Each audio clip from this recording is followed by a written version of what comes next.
Darat dan Angkatan Laut Jepang.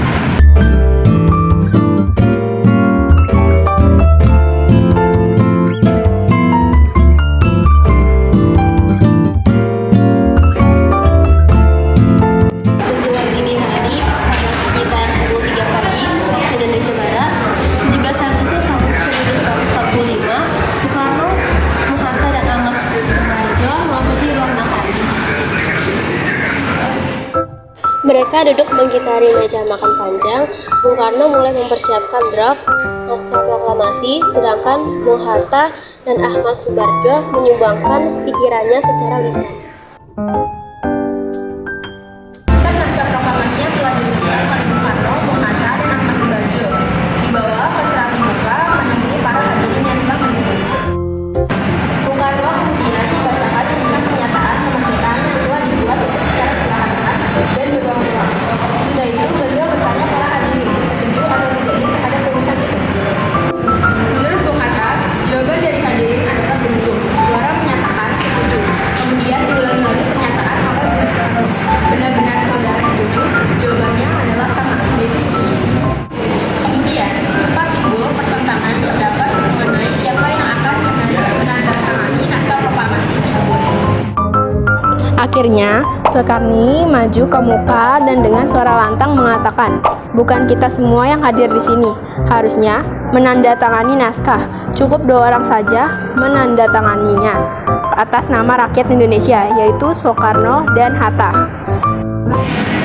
Usul itu pun diterima hadirin dengan tepuk tangan dan berseri.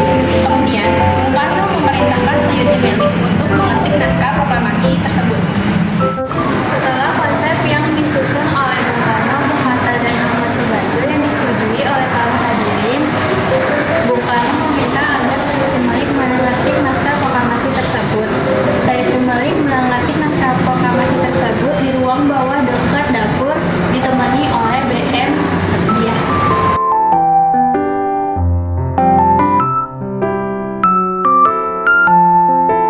Pada saat pengetikan, Sayuti Melik mengubah 3 kata. Kata pertama itu tempo yang diganti menjadi tempo.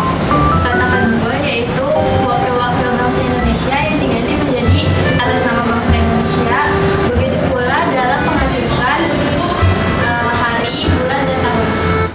Setelah naskah proklamasi selesai diketik, segera dibawa kembali ke tempat hadirin untuk ditandatangani oleh Bung Karno dan Bung Hatta. Bung Karno dan Bung Hatta menandatangani naskah tersebut di atas piano yang terdapat di bawah tangga ruangan.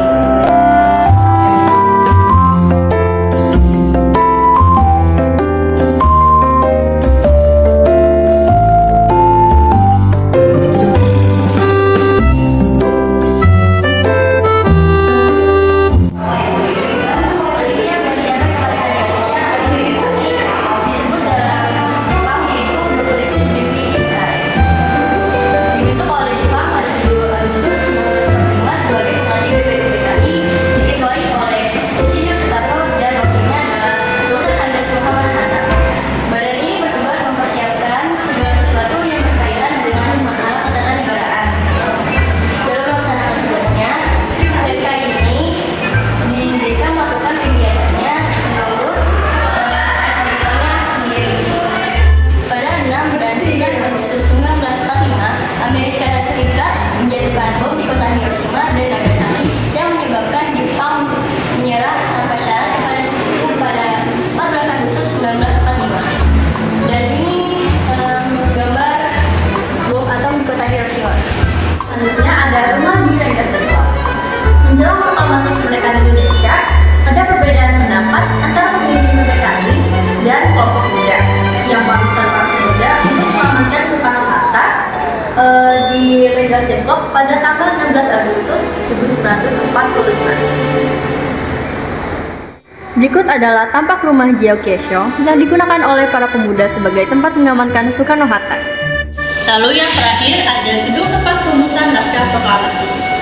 Gedung ini merupakan kediaman Laksamana Muda Tadashi Maeda yang merupakan Kepala Penghubung Angkatan Laut dan Angkatan Darat Tentara Kekaisaran Jepang. Di gedung inilah, naskah proklamasi dirumuskan oleh wakil-wakil bangsa Indonesia pada tanggal 16 dan 17 Agustus 1945. Baik, di sebelah saya ini ada patung dari Bapak Gusti Ketut Puja. Beliau merupakan salah satu anggota dari panitia persiapan kemerdekaan Indonesia yang mewakili Sunda Kecil yang saat ini dikenal sebagai Bali dan Nusa Tenggara. Beliau juga merupakan salah satu tokoh yang hadir pada rumusan naskah teks proklamasi kemerdekaan Indonesia yang dilaksanakan di rumah Laksamana Maeda.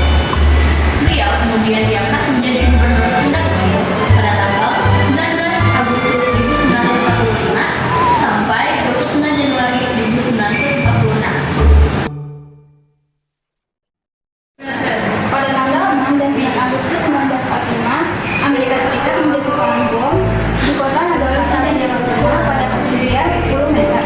Bom atom atau atomic ini dengan panjang 3 meter, lebar 71 cm dan juga berat 4.000 kg ini dibawa oleh pesawat B-29N0 Guide. Ratusan ribu orang meninggal dunia dan sisanya terluka parah seumur hidup. Dan tidak banyak orang yang bisa bertahan hidup. Pada tanggal 15 Agustus 1945, para pemuda Indonesia mendengar kabar bahwa Jepang telah kalah dari radio BBC Inggris. Dan ini adalah rekayasa dari bom atom yang dijatuhkan di kota Nagasaki dan Hiroshima.